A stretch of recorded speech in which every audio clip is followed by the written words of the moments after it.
5 years ago, I bought some piece of equipment that, well, actually, I didn't know it was 5 years. I was looking at it in the studio, basically thought I've had this for quite a while. So I did a bit of a search through my emails.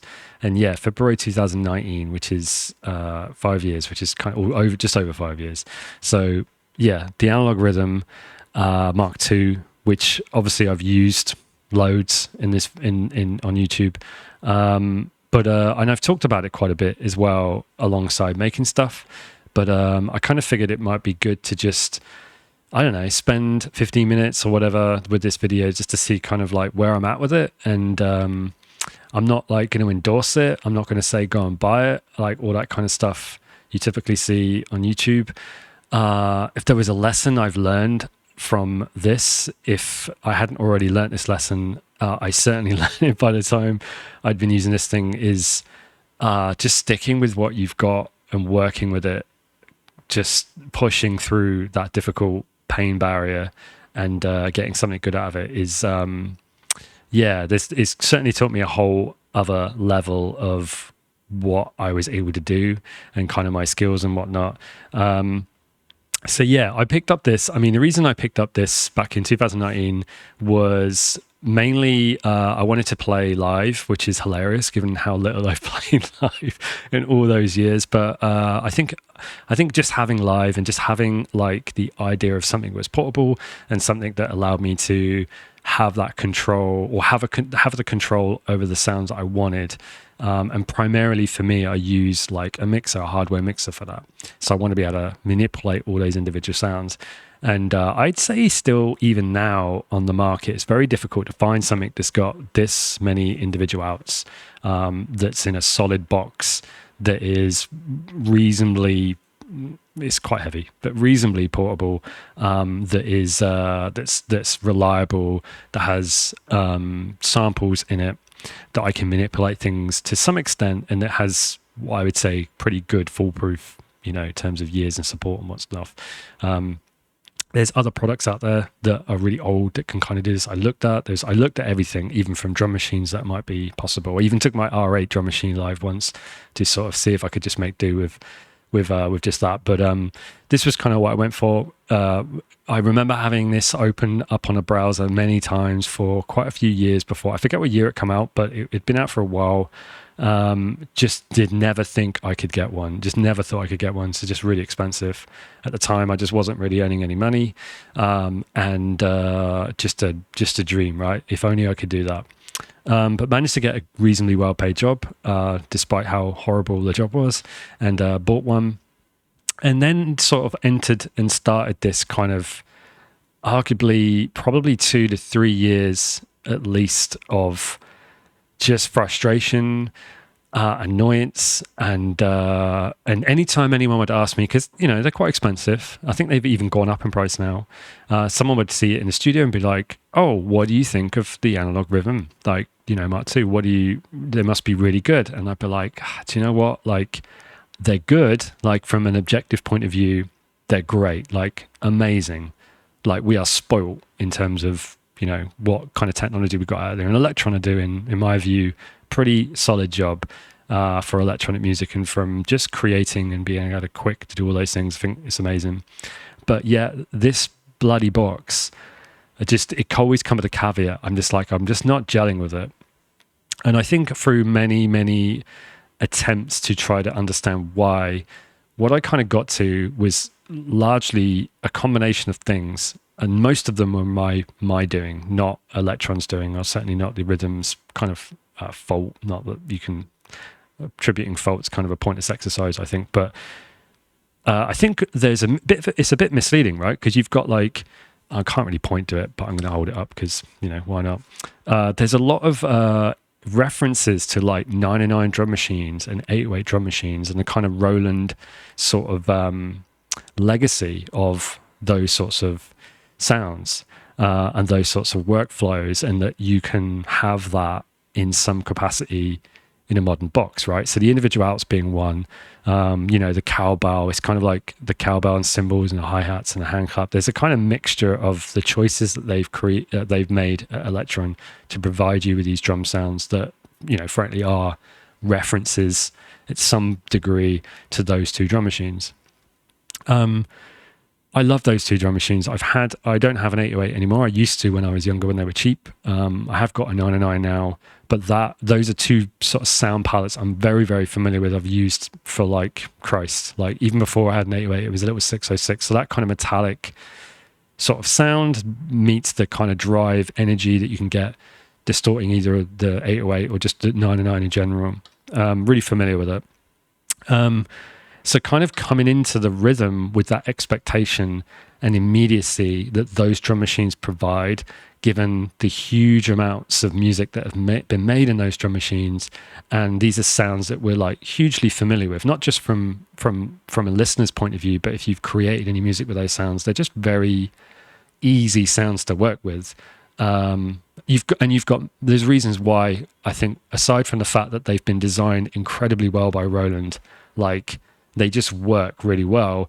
We've also got an abundance of, different genres and styles of music that have been created over the generations that have used those sounds. So you get them in sound packs, you get them in Ableton, they're just everywhere. So there's lots and lots and lots of ways that we've heard these sounds and we've used these sounds. So therefore we're kind of not like, we're spoilt for like references. Whereas the rhythm, on the other hand, doesn't sound like it, but kind of does sound like it. And I think that was my first hurdle, expecting it to be the immediate sort of sonic palette and the way I might manipulate those sounds that I'm used to, but in a modern box. And it's not that. I think the other thing that was difficult was it does way more than that. And therefore, wanting to use it as a drum machine is not how you would use the 808 and 909 anyway. You would use them as let me correct myself. To use the rhythm solely as a drum machine is not what the rhythm's really built for. I mean, it's not even called a drum machine. It's called a 8-voice analog drum computer and sampler. So it's written on it. It's not a drum machine.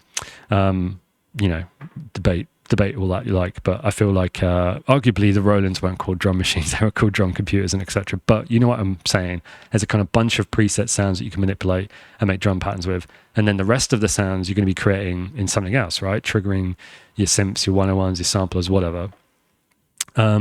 This can do all of that, or can provide you a lot of that flexibility. So for me, it warranted like really sitting with the box and trying to sort of get all of those sounds and those approaches and processes that I'm used to with multiple bits of equipment, and the interactions and difficult interactions, like the breakdowns between communication of all these boxes, like things going out of time, things not syncing right, things syncing in interesting ways, whatnot, being in a different part of the room, having a different box to look at, all that kind of stuff is kind of gone with this. It's all in one machine. So I'm thinking, wow, I can make, and this is like not a bad thing. I can do everything I do in my studio, in one box. Wouldn't that be amazing? Because I can then take my whole studio kind of live in one box. So then my expectation of what this machine can do goes through the roof. It can do anything. But then therein lied the next problem for me. The immediacy of those pieces of equipment that I'm, again, familiar with, like 101, samplers, etc., despite the rhythm and Elektron products in general, from as I understand it, being really intuitive, I just wasn't getting the sonic palette that I was used to, and I wasn't getting the enjoyment that I was used to from using different boxes. The only way I can describe it, it feels a bit like if you're someone who works in the computer a lot, like in a DAW or in the box, as people like to call it, you can kind of get this weird sort of tunnel vision where you're just looking at a screen, and it's sort of like you start slouching in your chair, and I just feel like for me that can be fine sometimes where I'm really focused on a particular task, but when I want to be energized and try to be a bit more aggressive or a bit more spontaneous with creating music, being sat in a chair looking at a screen is not going to get me there. It gets me somewhere, but it's not the same for me. So moving around a studio, patching things in, changing, just using different machines in general, I'm constantly tripping over obstacles, stumbling into new sonic territories that I wasn't expecting, and having to often relearn and remind myself, like, how do I use this piece of equipment? You know, I haven't used this up for a while, whatever it was. You know, or just being excited by a piece of equipment you haven't used for a while and be like, man, this machine sounds so great. The rhythm, you're just always looking at the same gray box, same little small screen. And yeah, it's sort of, it just becomes very familiar. And I feel like for me that once I'm kind of having a tug of war with it, I want to like push it, and I don't want the machine to determine my excitement. I want the sounds to, but I'm already in this kind of tension. So the other thing is the screen itself, right? So a lot of the equipment I'm used to using, with the exception of the sampler, doesn't even have a screen. And if it does, it's like, it's not as useful as the rhythm one. It's really like numbers and letters, and this has got beautiful graphics and stuff, which is cool. So like, I remember when, you know, getting my first Akai sampler, it was like, do I go for the 950 because that was, you know, the option back then for like a few £100, or do I spend on the Akai S2800 that had just come out? It's got a nice waveform, and I was like, I've got to have the waveform because I come from like Octa MED and like editing waveforms in computer software. But this is like everything is the screen, right? You can't really use the rhythm without looking at the screen. Whereas the sampler, the Akai's, is like one small part of the components of music that you're looking at the screen, and it's useful in that way.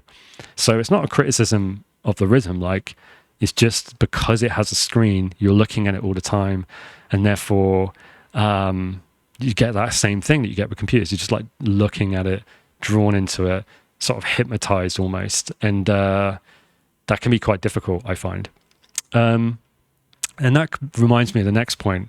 Before version 1.7 come out, it was the brightness of the bloody LEDs and the pads and the screen and just everything. So I'd get really sort of sleepy and hypnotized from using it. And if that wasn't enough, I'd just be dazzled and like pummeled with like flashing lights. Like I'm not someone who has like a big screen TV. We have a little screen that we occasionally watch like Netflix and stuff on, but it's only a small little computer monitor just to play a few games on. So big flashing things is not my idea of fun. And this was just like popping off everywhere, just flashing lights. And I just felt patronized the whole time. Like, here's this thing that you were hearing, like the metronome just flashing in time. Like, I don't need to be reminded visually of every fucking thing that's happening. I can hear it. Like, you know, it kind of really annoyed me. I come from using old equipment that doesn't have those indicators, you know, there's a button, and if there's an LED above it, you're lucky, right? It's just like, sometimes you don't know what menu you're in, and that's just what I'm used to. And this was really visually informative. Look what you're doing, right? Look what you've just pressed. Look at this thing this metronome you're listening to. Look at this pad that's being triggered. It's just constantly saying, look at me, look at me, look at me. And I can't because it's fucking blinding me. So that really annoyed me. And I just felt shit by it, because I was like, well, seems really silly little things. Like, why should the brightness of the pads be an annoyance? Why should the fact that this does so much cool stuff be a problem for me? You know, so, you know, I've used quite a lot of different equipment. Why is this box that's incredible, objectively speaking, so difficult? Like, and I realized, like, I'm expecting way more out of it, and I'm not prepared to put the time in, and I'm finding it difficult to put the time in because I'm not finding it happy. I'm not happy using it. So I just wasn't happy with that. And I think I'd come to a point where actually the YouTube was the answer to some degree, a bit like I did with the Nord modular. If any of you know of that project I did many years ago, just working with the Nord modular on a daily basis to get me through the burn and pain that it is to use that initially, to then be able to use it really, really quickly, and just make really interesting stuff. And I thought, do you know what? It's time to do that again. And it's really hard doing that, I find. It's not actually that enjoyable sometimes, because it's like, this is just fucking hardcore, like pushing myself into a situation where I want to enjoy what I'm doing, maybe, or at the very least not enjoy it. It's like exercise. But I thought, do you know what, I'll do it. And I wasn't a big YouTube creator or anything. Lots of questions around the whole YouTube world, but I figured, fuck it, let's give it a shot, right?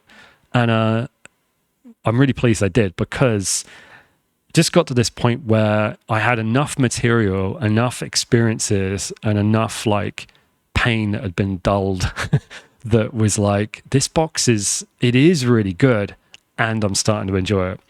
I tried a few things like covering the pads up with paper. And then turning on lights really bright above it to like, if everything else is brighter than the bright pads, then it's not going to seem as bright. Tried that. I tried working with it really quickly. I tried working with it really slowly. I tried everything. And I kind of started developing, and you kind of see this when you watch the videos. There's a sort of like a sense of repetition. It's repeated ideas that are kind of being created over and over again, and just doing similar things, or actually trying to get it to do stuff that I am familiar with and trying to find quick ways to do it. So using keyboard tracking, I realized the rhythm hasn't got keyboard tracking, and that's actually something I use without even thinking about it on pretty much everything I create on.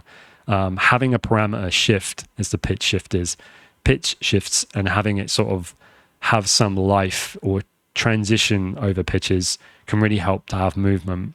Another thing I like doing is having the velocities connected to certain parameters, and being able to the immediacy of doing certain. So you can do, like, obviously you can do this in the rhythm, but there's a certain immediacy that I look for that is like maybe having all things the same and just adjusting a few. So having that correlated with the keyboard tracking, so there's some like connection with everything. It's not just independent parameter changes. There's some sort of glue that makes that cohesive between them all. The rhythm, you can quickly get into territories where everything's going everywhere and it sounds cool, but if I want to have that glue, it's actually kind of harder to do that sometimes, to have everything correlated, until I found the velocity menu, which is kind of a hidden, or the modulation menu I should say, which is sort of a hidden menu. Not really hidden, but I don't read stuff, so it's my own fault again, right? So finding the modulation menu and be like, why I can kind of do that thing I was doing before. I've just got to set it up in this weird way that's not naturally sort of it's not the intuitive workflow that I'd expect on a box that's sort of full of that. So this was the other thing that I think I struggled with, was it wants you to work a certain way. And it sort of reminds me of Ableton Live a little bit. When you first use Ableton Live, if you come from like different software, it wants you to kind of work in a particular way. And if you don't want to work in that way, you've kind of got to go a little bit off the beaten track to kind of do it. You can do it and it supports it, but it's not like it's not gonna do that straight away, even if that's technically or just intuitively. Like the obvious one being on Ableton Live, arguably everything's in time, which is great because that was always a pain in the ass to have to kind of hook stuff in time with, samplers and whatnot. But I've got so used to working with stuff being out of time and using pitching and stuff to kind of create interesting rhythm structures. Out of the box, when I first used Ableton, I was like, well, everything's warped. I don't want it to be warped, and it doesn't sound right. I want that kind of pitched quality. And Ableton's really good at doing an accurate job of not giving you artifacts from pitching, but actually giving you clean audio. I've got used to having tracks full of artifacts, so stripping that away, kind of I get lost. I'm like, where I'm used to breaking something, it's no longer breaking. So the rhythm, I often talked about this, I'm trying to find ways to break this. It's too efficient, it sounds too clean, it sounds too orderly. It's helping me make the music it wants me to make. It's not helping me make the music I want to make sometimes. And I think like when you listen to like, there's obviously exceptions, I can't think of any, but when you listen to a lot of rhythm videos online, they'll just they just all kind of sound a bit like analog rhythmy, they're not, and I know why, because it's just really difficult to get it to go somewhere. So yeah, there's this sort of, I think there's a consensus around people saying you've got to design your sounds. So and I think that's so true. You've really just got to put the time in to get something good out of it. But I just don't like doing that, which might sound weird because I think my stuff typically sound designery sometimes to some ears maybe. So I don't think mine, but I clearly put time in, but I don't want to feel like I'm putting time in. I want to feel like maybe I found something that sounds pretty good within the first 10 seconds, and then the next 4 hours is me just dicking around, whatever. And this being like, no, it's going to sound crap for 4 hours. You got to put 4 hours in to get it to even be somewhere sonically pleasing. So trying to find ways to shortcut that and then feel like I'm not like underusing it was kind of a pain point for me. It's like, I feel like I could do this in anything. Why am I doing it in the rhythm? I should just use the things I like enjoying. But then it's really expensive and it's there. And I feel like this machine's beat me. And that really annoyed me. So the YouTube videos really help push through that. And I've got enough material, like I say, to listen back and be like, this sounds actually like of the rhythm, but of a sound that I've kind of discovered that the machine's kind of delivered me through me digging deep enough. So yeah, I think the other thing is, I guess they're kind of like, I don't want to say tips, but they're things that I found that helped me break them, like distorting the effects and finding like in the gain staging between the many ways you can gain a sound. There's so much mileage to be gained, no pun intended, between creating slight variations of sound that if you gain on this part but not on this part, or gain the other way around, you get slightly different qualities. And if you're kind of someone who's just looking for that slight edge, that can be quite just playing around with volumes. So you've got like a simple parameter hidden almost in amongst the massive variety of kind of manipulation you can do in the trigs and everything, which is really cool. The quick performance dial, right? So this little dial here. I was speaking to, oh Christ, what was his name?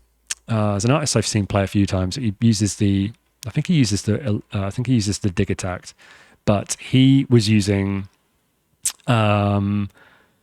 the quick fader, I think it is, one of the controllers. And I said, like, I'm having real difficulty which reminds me, the encoders. Yeah, I'll talk about the encoders. Having really difficulty trying to get a sense of the sound because of the encoders, right? Like, I want to feel the sound as I'm turning the dial, because all the machines I use, there's limits to the dials, they're lock. And I definitely had this problem with the Nord modular, which isn't encoders, but it's a controller that essentially could be assigned anything. So it's always a different machine, because one day this dial's controlling the frequency and tomorrow it's controlling a volume. So you don't feel connected as much. And he said, yeah, you just need to either get a controller or put it on the performance dial. And I was like, really? Like, I wouldn't have thought that would make such a big difference, which is odd. So assigning parameters to a dial is just like another step.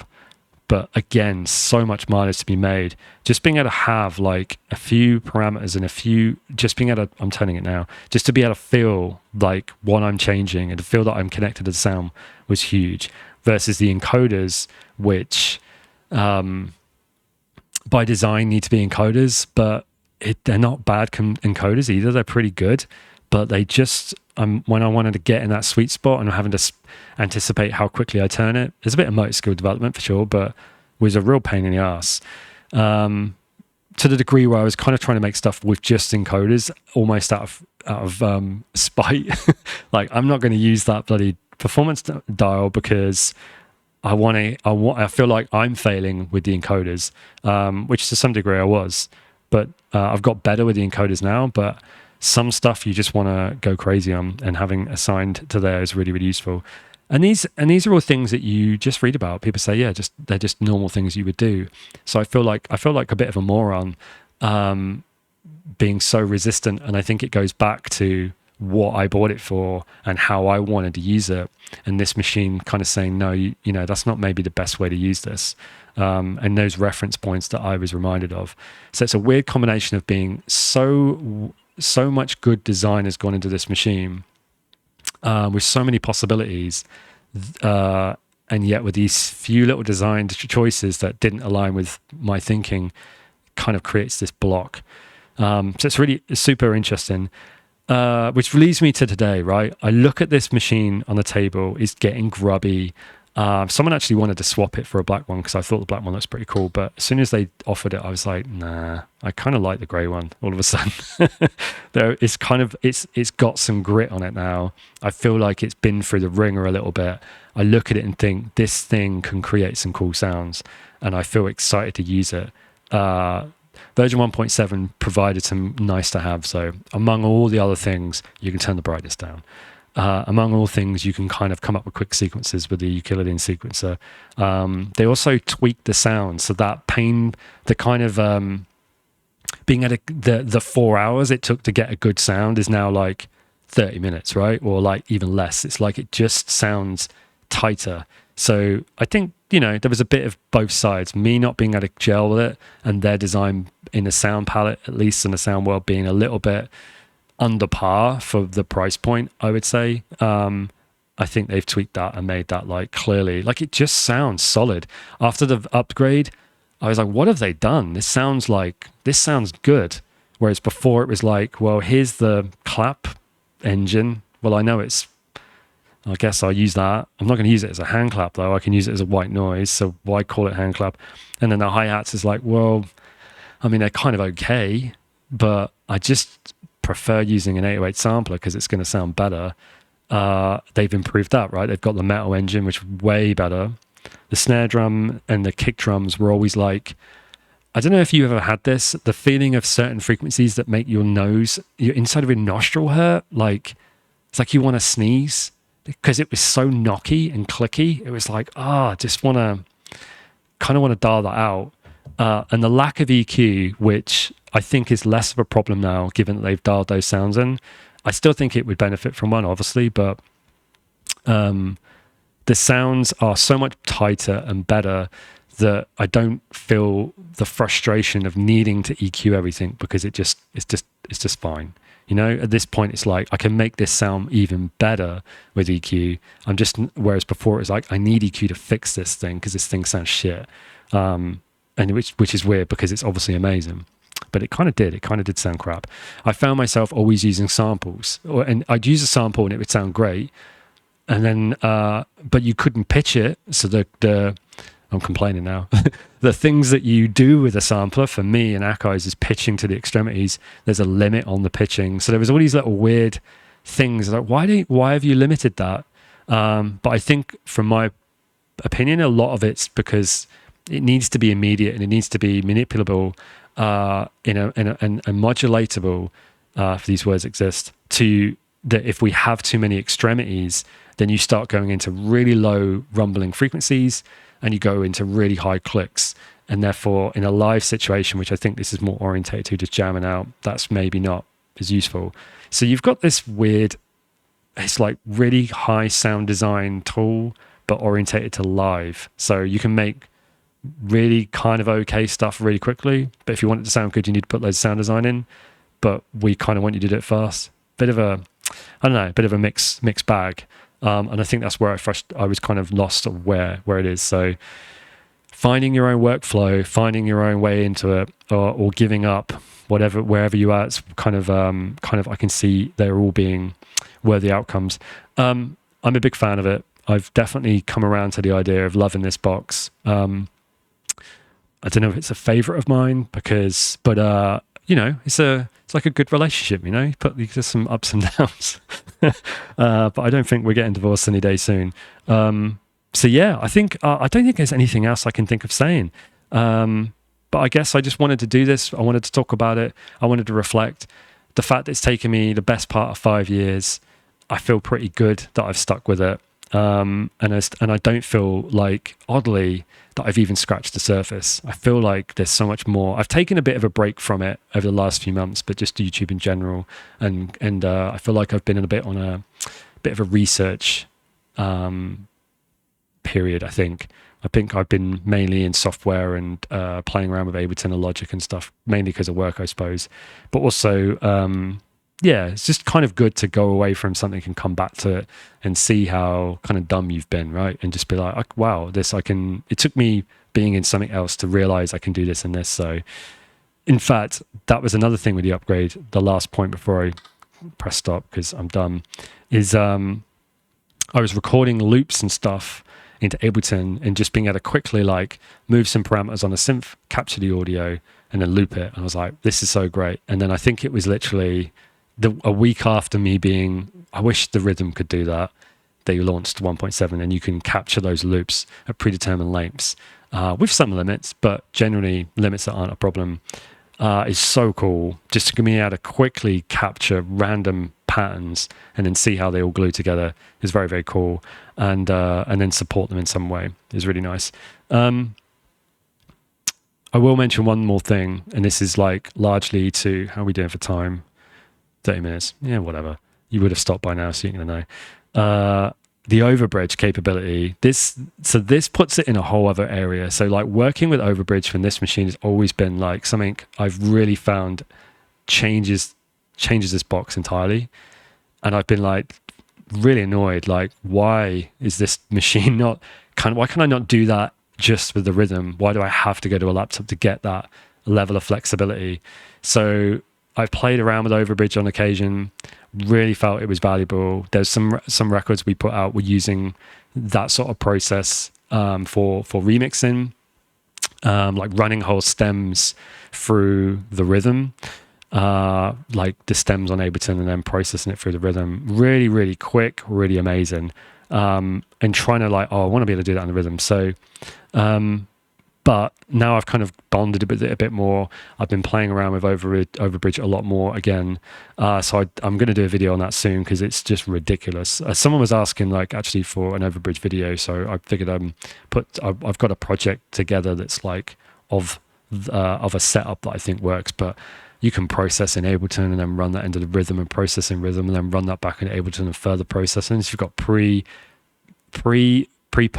You got a pre in the box and then post processing. It's just ridiculous. The distortion in the Ableton, distortion in this, all mounted up. It's just very, very cool. Sounds like in this effortless. You can just drop sounds into Ableton.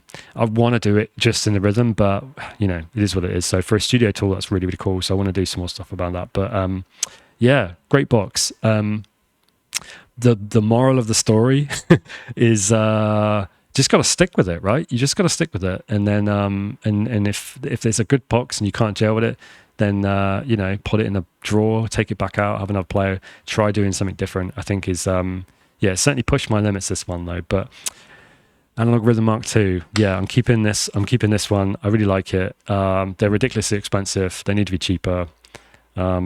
Maybe people will be throwing them into skips like they did in the 90s, but I doubt it very much.